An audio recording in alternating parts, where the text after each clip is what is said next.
You're listening to episode 5, featuring the true story shared by the author, Kamnap. Welcome to another deep dive. This time, we're looking at life under the Khmer Rouge. Yeah, just weeks after the fall of Phnom Penh. Exactly. And we've got some powerful source material for this one. Oh, yeah. It's a translated collection of Khmer poetry. Wow. Written by, well, someone who lived through it. It's going to be, You'll hear about the events, of course, but also the raw emotions of someone right in the middle of this historical tragedy. It really is like a first-hand account. The poetry, I mean, you wouldn't get this from a history book. no, it adds a whole other, You really feel it, the chaos, the fear. emotional depth. Yeah. So we're going to follow the author's journey, Okay. forced out of Phnom Penh and trying to survive. Right. I'm curious now, the Khmer Rouge wanted to create like an agrarian utopia, Right. forcing city dwellers into farm labor. Just completely upended lives. What a crazy shift. Like imagine the author's uncle, who probably yeah, like, had zero farming experience, suddenly having to do this backbreaking work. wow. Really shows you the level of control the regime had. Over people's lives, yeah. And it wasn't just work, was it? No. The author talks about their aunt, Cam. Mm-hmm. She had a baby, just a few months old. Oh, wow. No milk. The baby's getting weaker. Oh. She makes this just awful decision Oh, gosh. to give the baby up for adoption Oh, my. because she thinks another woman Yeah. can actually keep him alive. Yeah. Listener, could you imagine Unthinkable. having to make that choice? It really speaks to the desperation. I know. These just impossible choices. Under this brutal regime. I mean, we can try to understand Yeah. from the outside, but to actually be there In that situation. in Cam's position, Yeah. believing that's the only way, The only way to save your child. it shows you the emotional toll. Absolutely. Yeah. And you can feel it in Yeah. the author's words. Yeah. But here's where it gets interesting. The family, they're upset, of course, Understandably. about Cam's decision. Yeah.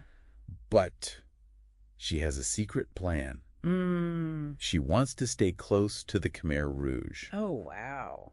She thinks giving up her son, Okay. well, at least for now, will help her do that. It makes you wonder what It really does. just what she's hoping for. Her motivations. Right. Is the survival protection? Yeah. Or is there something Is there something else going on? something more there? Yeah. As if all that wasn't enough. Talk about resilience in the face of unimaginable hardship. It's incredible, really. And then, just as they're about to be moved again, Cam, she manages to get her baby back. This little flicker of joy in the midst of all the darkness. It must have been such a relief. But it's fleeting. Because, of course, with the Khmer Rouge, there's always another move. Always that uncertainty. Never any control over your own life. It's exhausting just reading about it. Mm. And that leads us right into section 7. The author and their family, they're constantly being moved around. Oh, wow. They're at the mercy of Ankar, Yeah. the Khmer Rouge authority. Just, This faceless entity totally controlling. controlling their lives. Yeah. You can feel the fear, Yeah. the disorientation. And longing for home, but just totally powerless. They're longing for home, but they can't do anything. Right. And then, amidst all this despair, there's a rumor Okay. going around among the displaced people, Okay. suggesting there might be help, Help. specifically for those from Bek-Chan, Okay. the author's hometown. Right. And this little spark of hope, Wow. it appears, Kuthe arrives. Okay. But he's wearing a Khmer Rouge uniform. Oh, wow. Can you imagine? The mixed emotions. Representing the very force With very force. that turns your world upside down. Yeah. Yeah. Relief and unease all at once. Totally. And it gets even more complicated. Oh. Kuthe, he brings news about this guy, Tang He, Okay. another Bek-Chan native, Okay. offering a way back home. Hmm. But here's the thing, he's got jeeps. Jeeps. Yeah, and the author points out Okay. they were often linked with, like, stolen goods. Oh, so a sign of A marker of power here. within the regime. So this Tang He guy, he's clearly someone important. Definitely raises questions. Right. What's his role in all this? Yeah, about his role in the Khmer Rouge. And then the author, they go deep into Tang He's background. Like a whole It's like a little biography. mini biography, yeah. We find out he's from Bek-Chan, like the author. Okay. And he's got this history of, political activism. Interesting. Yeah, involved in the Phoum-Chen movement. Now, for those who might not know, Right. the Phoum-Chen movement, it was a resistance movement Yeah. back in the 50s against French colonial rule. Aiming to, well, kick out the French, Yeah. establish an independent Cambodia. It didn't quite achieve that main goal, No. but it was a big part of shaping Cambodian politics. Absolutely. After independence, some Put-Che members, they were accused of treason, imprisoned. Oh, wow. Tang He was one of them. So he was actually Imprisoned, yeah. imprisoned. Later on, he became, of all things, an ice cream vendor. Huh. And then in 72, he vanishes. And then reappears now. Just disappears. Wow. Only to pop up again now. That's quite the, it's crazy, right? This storm. All this political turmoil. Yeah. Even before the Khmer Rouge took over. He's gripping Cambodia, yeah. And even in Bek-Chan, this small town, Right. the author talks about this deep political divide. Oh, wow. Splitting the town into left and right. Mm.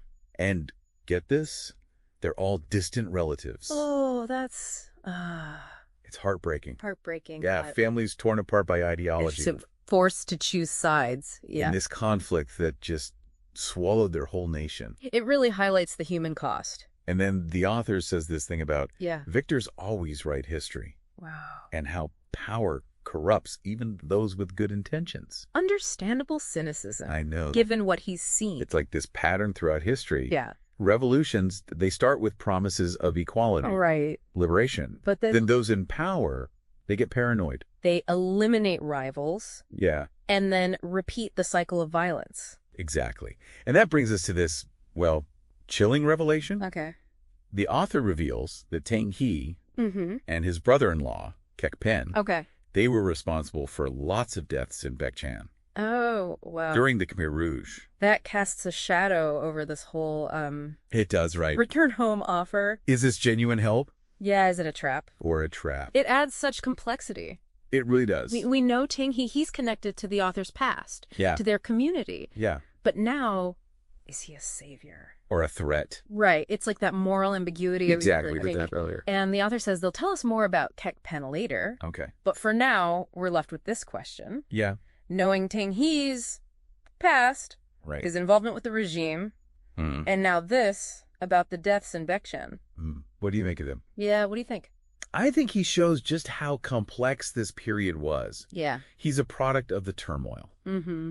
a survivor. But also part of the violence. And I wonder how that connects with the author's own experience. Yeah. I think it's time we went back to them, Okay. their family, and this possible return to Bek-Chan. Yeah. It's really fascinating. The way they weave it all The together. personal story Yeah. with the bigger history. Right into the larger historical narrative. It makes it so much more, I don't know. Real. You really understand what life was like You get it. under the Khmer Rouge. The displacement, the labor. In constant fear. The fear, yeah. Things you wouldn't see You might miss, yeah. if you just focused on the If you only focused on the politics of it all. politics. Exactly. Right, like, it's one thing to read about, Yeah. millions of people displaced, The violence. subjected to violence, but to actually hear it Through their words. through the author's words, their poetry. Yeah. It brings a whole new... Oh, no, it's like emotional level of understanding. You really understand. To this period, yeah. And it really makes us remember the human cost. It's not just the suffering, though, is it? Yeah. The author also talks about, Right. how resilient their family was. Their resilience. They went through these horrors, Yeah. but they still supported each other. They found ways They hold on to hope. to hold on to hope. It's powerful, Yeah. Yeah. Like even in the face of, I don't know, Unimaginable adversity. the worst possible things. It's a testament to the human spirit. It really is. And using poetry, too. That's interesting. It adds another dimension. To that resilience, yeah. So like a way A to way to process it all. process the trauma. Yeah. Find meaning In all the chaos. in the chaos. Yeah, Yeah. absolutely. So we're wrapping up this deep dive. Okay. What are some key takeaways for our listener? Well, I think it's important to remember that history, Yeah. it's never simple. It's never black and white. No. Yeah. Like this account, This account. focused on a small community. Right. With its focus on. A few individuals. Yeah. It shows us something A more nuanced view. More nuanced view, yeah. Of the Khmer Rouge. It goes beyond that good versus evil thing. Exactly. It goes beyond those simple narratives. Like with King He. King He, yeah. He's both a product of the turmoil. He's a product of the turmoil. Yep. But also involved in the violence. Implicated in the violence. Exactly. And we can't forget. And I think it's also crucial to recognize, Yeah. the lasting impact. The scars. Yeah, the scars of political violence. From the Khmer Rouge. The trauma, it continues to affect Cambodian society. Even today. Even today, yeah. We can't ignore that. It can't be ignored. So, listener, we've taken you through this journey. Right. The author's experience. In those early weeks. Under the Khmer Rouge. Under the Khmer Rouge. We've seen the unimaginable choices they faced. The resilience. The resilience of their family. Yeah. And those complexities. The complexities. Like with Tang He. Of individuals like Tang He. But this is just one small piece. One small part. Of a much bigger story. A much larger story. So, as we finish this deep dive, keep exploring. We encourage you to keep exploring. Seek out different voices, different perspectives. Yeah, to seek out diverse voices. And think about what you've learned. And perspective. About, I don't know, the human cost of it all. And to reflect on the human cost of political extremism. What you've learned about the human cost of political extremism. But most importantly, remember that even in the darkest times, even in the darkest of times, the human spirit, it can endure. The human spirit can endure. We'll be back with another deep dive soon. Thank you for joining us on this journey. We hope it left you with a deeper understanding of this complex chapter in history. Don't forget to follow, subscribe, and share with your friends to stay updated on our upcoming episodes.